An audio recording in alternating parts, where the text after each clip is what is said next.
Assalamualaikum warahmatullahi wabarakatuh. Selamat berjumpa lagi dalam ini Budi Podcast bersama saya Budi Dayak Kurniawan. Kali ini kita akan bicara tentang perjuangan kopi Dayak Meratus. Masyarakat Dayak Meratus di hulu sungai sejak lama hidup dengan caranya sendiri. Dengan kearifan lokal yang mereka miliki, mereka menjaga hutan dengan segala isinya. Di balik aktivitas mereka sehari-hari, Meratus sesungguhnya diberkahi dengan diberikan sumber daya alam yang sungguh luar biasa yang hingga hari ini tetap menjadi incaran banyak orang, terutama kelompok-kelompok tertentu yang ingin merusak lingkungan dan menguasai Meratus, merampas semuanya dari orang-orang Dayak Meratus. Orang-orang Meratus hidup dengan berbagai cara, antara lain yang menjadi portir mengantar orang-orang yang akan mendaki Gunung Halau-Halau atau Gunung Bantai atau Gunung Besar, gunung tertinggi di Kalimantan Selatan. Perjalanan menuju Gunung Halau-Halau menjadi satu hal yang menarik bagi banyak orang, karena selain mendapat banyak view tentang keindahan alam Meratus, mereka juga mendapatkan banyak hal, terutama pelajaran dari alam, bagaimana orang-orang Meratus menjaga kearifan lokal mereka dan menjaga Meratus hingga hari ini dengan cara mereka sendiri.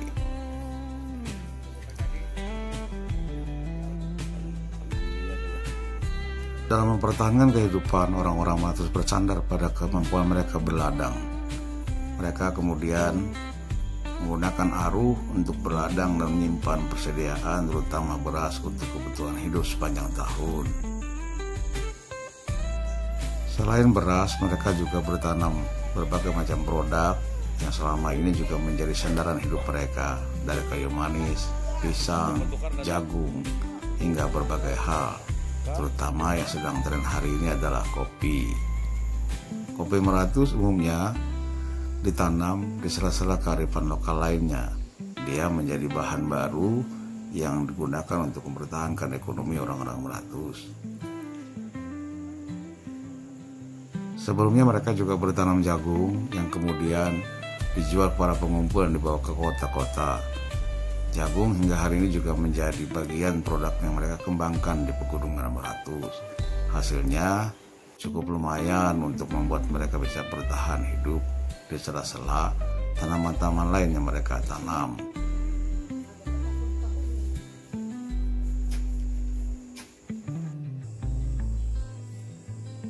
Kini kopi menjadi produk baru yang kemudian menjadi perhatian banyak orang. Orang-orang Meratus menanam kopi, terutama jenisnya adalah Robusta yang bisa tumbuh di ketinggian berbagai ukuran. Mereka umumnya menanam Robusta di perbukitan dengan cara tradisional sesuai dengan pengalaman yang diajarkan oleh para leluhur mereka. Robusta tumbuh di hampir seluruh bagian pegunungan Meratus, terutama yang berada di bawah ketinggian tertentu, karena pada ketinggian tertentu hanya jenis kopi Arabica yang bisa tumbuh dengan baik. Kali ini orang-orang Meratus masih menanam Robusta dan memprosesnya dengan cara tradisional. Sentuhan tangan modern masih belum didapatkan dalam pengelolaan kopi ini.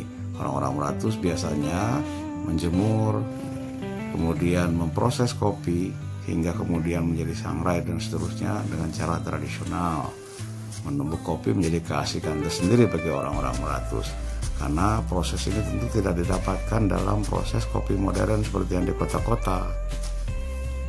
Ini adalah salah satu petani kopi di desa Hinaskiri, Kecamatan Batangarai Timur, Kabupaten Hulu Sungai Tengah, Kalimantan Selatan. Ini adalah suasana menumbuk kopi orang-orang dari Desa Kiu atau Kampung Kiu, desa terakhir yang menjadi awal pendakian ke Gunung Halau-Halau. Ini adalah dua warga Kiu, yaitu Badri atau biasa dipanggil Panabum dan ibunya.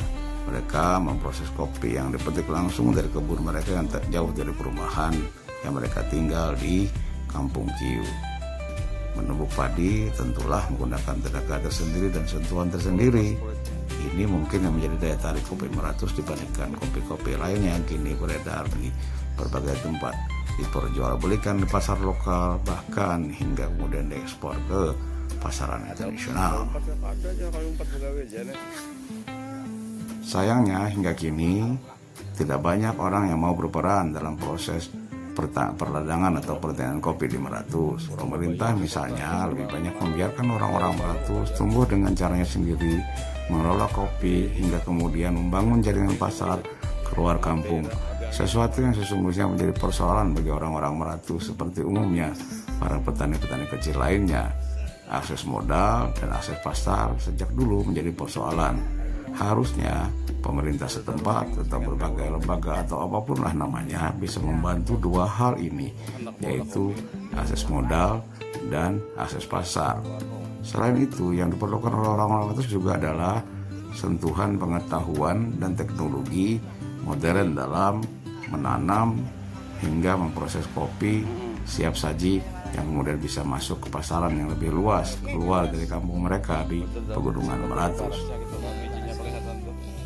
Sayangnya hingga kini hal-hal itu masih belum saja terlihat. Kadang-kadang orang-orang Meratus justru menjual kopi kepada para pengumpul karena mereka tidak bisa punya akses langsung ke pasar. Semoga di hari depan kopi-kopi Meratus ini berjuang dan mendapatkan hasil seperti yang mereka inginkan. Karena memang untuk mempertahankan Meratus tidak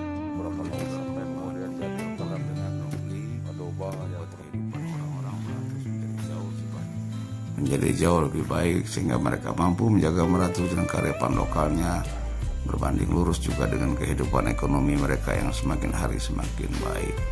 Jangan biarkan orang-orang Meratus berjuang sendirian lalu kita berharap mereka menjaga keutuhan Meratus tanpa kita memberikan sesuatu yang bermakna bagi kehidupan mereka. Apalagi jika konsep Taman Nasional yang selama ini digadang-gadang oleh pemerintah Provinsi Kalimantan Selatan diterapkan. Tentulah kearifan lokal mereka dalam berhuma, berladang, juga menanam kopi tak akan lagi bisa seperti dulu. Karena dalam konsep Taman Nasional, segala hal justru diatur oleh negara.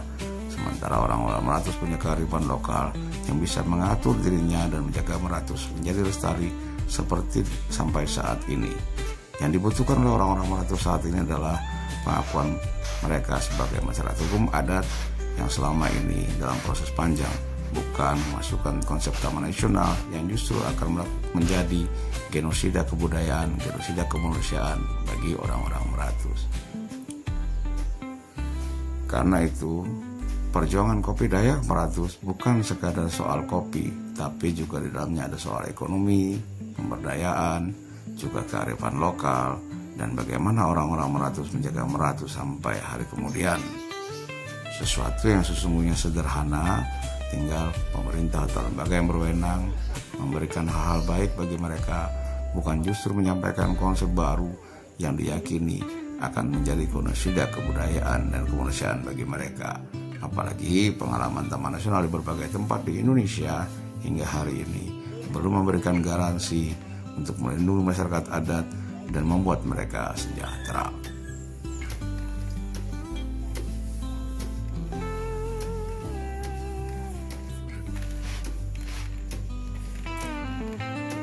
Bisa jadi perjuangan kopi Dayak Meratus masih panjang, namun dengan segala ketulusan hati dan kekuatan daya pikir juga dibantu oleh leluhur, kami yakin bahwa orang-orang Meratus akan jauh lebih sejahtera di masa depan tanpa harus dibunuh secara kebudayaan.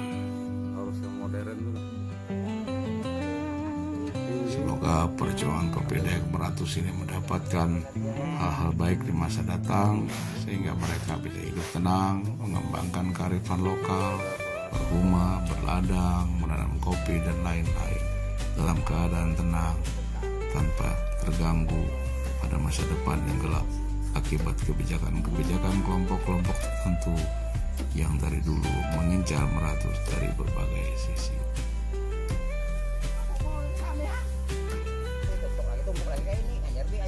Sampai berjumpa lagi dalam Ini Budi Podcast berikutnya. Salam sejahtera untuk kita semua, sehat-sehat semua. Terima kasih. Assalamualaikum warahmatullahi wabarakatuh.